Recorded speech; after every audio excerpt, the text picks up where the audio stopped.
Welcome to the Atomic Impact Podcast. I'm your host, Jason Osborn, and on this podcast, we interview successful business owners for them to share atomic, impactful lessons that they've learned throughout the course of their business and share them with us so we can learn as well. As always, this show is sponsored by the LinkedIn Reverse Podcast Method, the new way to close deals that doesn't rely on any of the old traditional methods that everyone hates. We use this method to book 26 qualified leads and sales calls in 10 days without any ad spend, outreach, or social media posting. To find out more, direct message me on LinkedIn to have a chat. That's Jason A. Osborn, and the link to that will be in the show notes below. But on today's show, our guest is Derek Lawrence. He's the owner of Twindl, where he provides reality capture consultancy. So, Derek, welcome to the show. It's great to have you here. I want to start off with asking you the first question that I always love to ask, which is if you were somehow able to go back in time to when you started your very first business, what's the number one piece of advice that you would give yourself? Wow. I think why did I start my first business? I think I had sort of had a it was a life choice actually. And I worked in big sort of corporate businesses all my life because I just thought that's what you did. You went to school, you learned, you carried on learning, you Yeah. got tired of learning, you got a job, and then you climbed whatever organization you were in.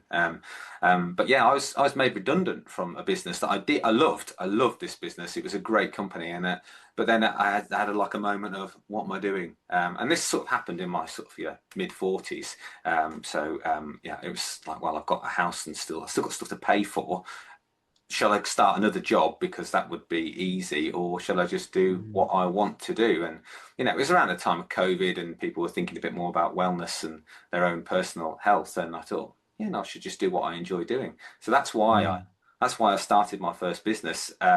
So I think I probably would have told myself going back, well, just do what you're doing now, but that could change completely, and you could end up doing something completely different. So don't worry about the future too much. It's going to come to you. And but if you can sort of prioritize what makes you happy to do, then you're sort of not really working. And if you can earn Mm. money from not working because you're doing what you probably do if you weren't working, then yeah, well done. That's a great business. Why don't you do that? That's my business. So. Yeah, that's amazing, man. That's really cool. When you look at that decision to go into your own or just go back into a job, and I know you said that makes me happy, let's do that. What were some of the challenges that you faced? Because it's not about just starting a business, but even for existing business owners, it's that decision of moving away from something that you feel comfortable. You even mentioned that that's what you thought you were supposed to do. And I know a lot of times in business, we do things that we think we're supposed to do in business. When really, when we step out of the comfort zone into a bit of the unknown, that's usually where the actual real growth happens. So, what have you found, not only when you started the business, but as you've been growing it, the keys to continue to step out of your comfort zone to grow and get to where you want to be? Well, the stuff I'm doing is not, so it's reality capture. I don't know whether you know what reality capture is, but basically taking digital copies of the real world to help decision making. So that in itself is not. I don't think you can go and do a course on it. Even I don't think you can go into university and do a reality capture course. There will be one in the future. Perhaps we'll look back at this and say there's loads of those. But yeah, there's no course on it really. So I think when I start, the challenge of this business is staying current, and it's a fast changing move. It's a technology driven environment, and what is okay today might not be okay tomorrow. So watching these changes and trying to preempt how that's going to drive the market in different directions, and also then going, well, what is the market? So my background is I'm a building engineer, so I should be designing Mm. buildings and designing heating systems and things like that. That's what I'm meant to do, Mm. and chartered in doing. But yeah, the stuff I'm doing now is absolutely relevant to that, but it's also relevant to being a curator in an art gallery. So Mm. actually, the market for taking digital copies and applying it is changing. So the challenge for me is keeping up to date with what's changing, and also having time or making time without feeling like you're wasting time, chasing down different avenues that may or may not have ever seen what you're doing. So yeah, that's Mm. I think that's a real challenge for me. Yeah. Do you find that it's a challenge to explain to people what you do and how it can actually help them benefit in what they're looking to do in their business as well? Or is Yeah, it that when you speak to people that your target market, they kind of know what you do and they're like, yeah, cool, Derek, let's do that. yeah. Well, I mean, a great example is, I went to a show and I've always, I always like to talk to people, and I don't think any conversation's wasted, really. And I was at a show once talking to a guy who was specialising in like fire products, fire extinguishers and stuff. And we Mhm. spent probably about 10 or 15 minutes sort of talking about what he does, what I do, and thinking, oh, this is a tenuous link. This person is now occupying a significant portion of my time as we try and use reality capture to try and, do the rubbish bits of his job, or the boring bits, or the laborious, or the time-consuming bits that he doesn't enjoy, just dealing with those for him. And that Mm. was really okay. Well, what is it? So actually explaining it, you can show some. I mean, the good thing about reality capture is, like a photo, a digital photo, it's pretty. Show someone a photo, and you don't need to explain it. They do that, and there's a lot of that with sort of the laser scanning and stuff. So they see it, and initially they may be attracted to have a second sentence of conversation by going, "That's really amazing.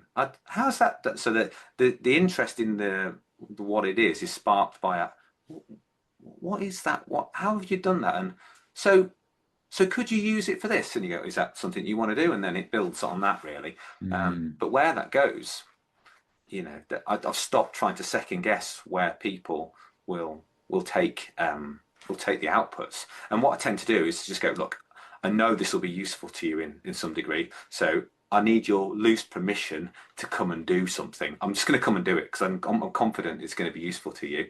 And then when I show you, then we have a discussion about what it is. And it might be that the initial thing I thought it would be useful is not useful for them at all, but it's useful to someone two conversations down the line. So Mm. I, Yeah. it is if you I don't think I could run this business if I needed to know the future. Yeah. I needed certainty. If I need to know what's in my diary in 2 weeks from now, it's probably Christmas, isn't it? But that's still in the same place. But yeah, beyond that, then if you need to know, then this is not a business. If you don't like uncertainty and working reactively, and just being agile, then that's not good Mm. place for this Yeah. business to work in. So, but I Yeah. like that. I like the uncertainty. It excites me. So Yeah.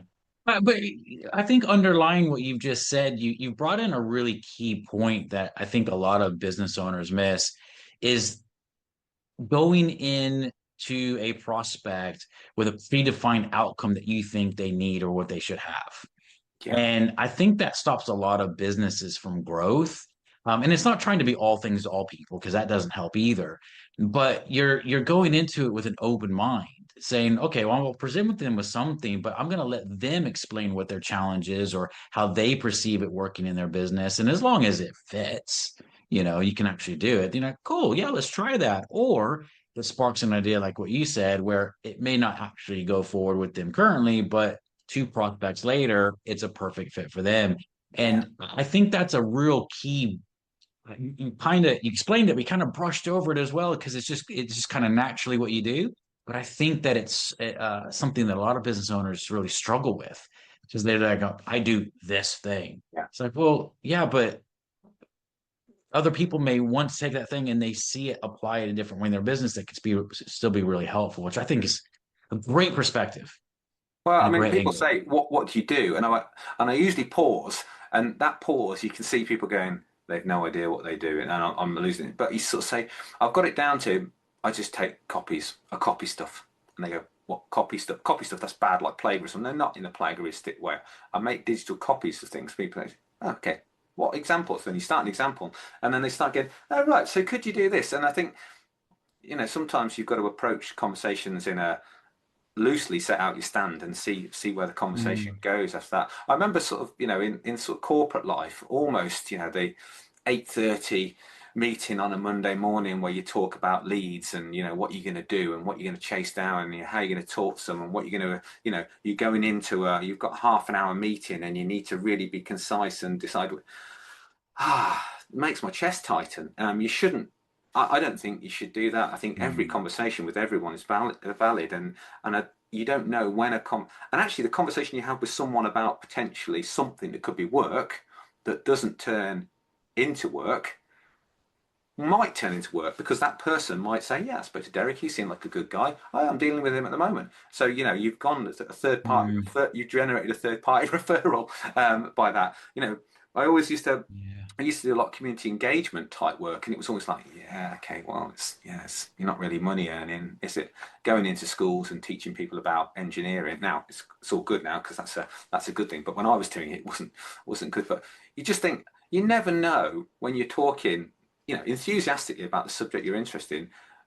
The kid that you're talking to, their parent may own, I don't know, a load of data centers, and they need some Mm. design. And if they come back from school and they get a 1 inch of information about what happened in school, which kids don't generally share, and they go, "Oh, we had this really good chat about this from this company," and you go, "Right, okay, well, I'd be interested to know that, because that's what we're looking at." And Mm. you've generated a lead Yeah. through, Yeah. just the most I think it's Yeah. called non-targeted business development. Just talk to people, be nice, be open, be interested in what they're doing, share Yeah. what your thoughts, and see where it goes.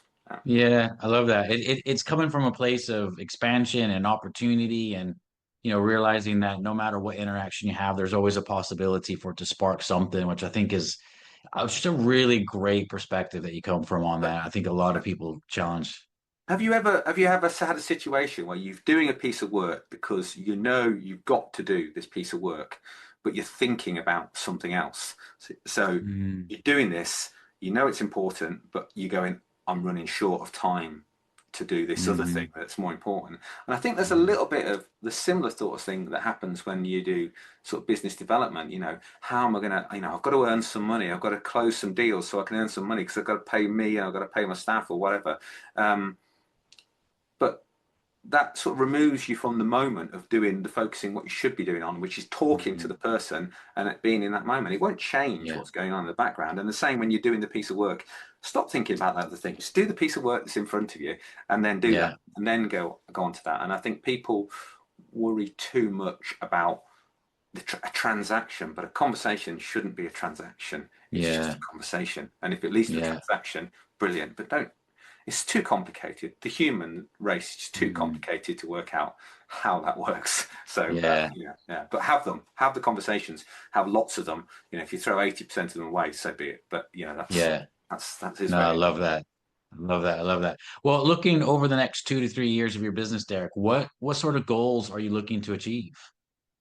Oh, well, I don't know. I mean, I don't. That's too far ahead for me. Mm. My business is already set out on. There's no business plan with my business, which is the first thing people, when I get coaching, always try and make me do a business plan. I'm not doing a business plan. I'm just going to do it. I've got a mission statement, so I'm only doing things that I don't know how to do. Brackets, yeah. I'm only doing stuff that's fun, and I'm never going to grow. And that's the one that used to go, what do you mean you're not going to grow? That you're a business, you're meant to grow and stuff like that. And I said, well, Mm. having been made redundant, come out of a business and realizing how you can get trapped in doing a certain thing because you've got to pay the bills for the business. Mm. If it's just me, I can shrink and grow as much as I want. So my goal for the next 5 years is to not grow my business. Everybody said, no, you can't do that. So no, the goal is actually just to work, if that's what it is, have fun, doing work, getting paid. And if I need to grow, I'll grow cooperatively rather than through employment. So I'll find other Mm. people that share similar views, and they may have different specialisms. And I'll say, okay, why don't we work on this together? And then we Mm. do a sort of sort of a cooperative type event. Yeah. So I think that's it. And ultimately, trying to get my head around this reality capture world is, it's a permanent job, and it will occupy me. Yeah. As long as technology keeps changing, then I'll have to keep moving, Yeah. staying. And actually, because it's changing so fast and going in different directions, if I did have someone that I employed, I wouldn't know to tell them what to do. I could tell them to do my admin. That's the worst thing about like this saps the joy about Yeah. doing remembering to do my quarterly VAT return and Mhm. that's tedious. But the rest of it was great. So yeah. Yeah. So no plans for the next 3 to 5 years. Other Yeah. than Yeah. Yeah. not grow Yeah. and keep enjoying working because then there's no Yeah. point, is it? It's a plan non-plan Well, type thing. I actually concluded that everyone sort of works about how much their pension's worth, and I've got friends that I'm going to be 50 next year, right? And I've got a friend that said, I've got another 8 years and then I can retire, and I'm thinking, oh, God, 8 times around the sun—that's a long time, mate, to do that. But that's because his whole environment is set up. He's geared up to do that, so he can't. He's sort of trapped. He's got to stay doing what he's doing. Mm. So I've sort of got the freedom now, and I concluded that whatever my pension is worth or whatever I contribute to it, actually, I'm not really working. So I just keep working. So I've actually started doing Pilates. That's my biggest Yeah. business. I'm doing Pilates because I'm going to be retired by my body rather Yeah. than because Yeah. I need to get out of this work. Yeah.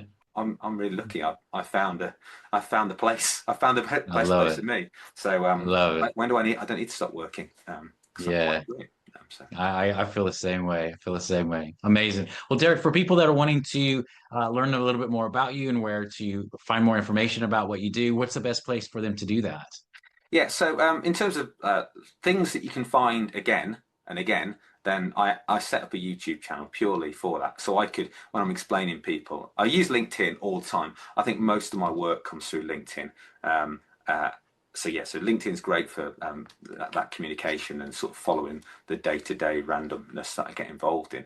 But YouTube is where sort of the visual stuff. So if you wanted to have a look at what reality capture examples were, then if you just do a YouTube search for Twin DL, Twin and then DL, my initials Derek Lawrence, then you'll find a YouTube channel there, and yeah, hopefully, there's random stuff on there, going on Yeah. bog flumes with laser scanners, and doing, scanning tunnels underneath cities and all sorts of things. So yeah, That's cool. yeah, Nice. Well, so I definitely that's the way. My amazing. Well, website's rubbish, by the way. Don't look at my website. I don't know what. The only thing I've got a website for is every now and again on procurement thing they say, "Can we have your website?" And I'm like, oh "Don't yes. go to the website. Use my link. Yeah.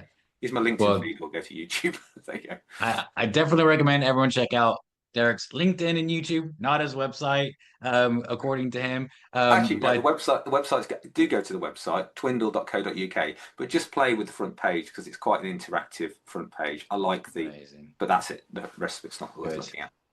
Good, good. Well, I definitely recommend you guys checking everything out that he does with reality capture for sure. So, Derek, thank you so much for being on the show and sharing your insights on your journey in business. And as a reminder to everyone listening, this show is sponsored by the LinkedIn Reverse Podcast Method, the new way to close deals that doesn't rely on any of the old traditional methods that everyone hates. To find out more, direct message me on LinkedIn to have a chat. That's Jason A. Osborn, and the link to that will be in the show notes below. And until next episode, stay inspired.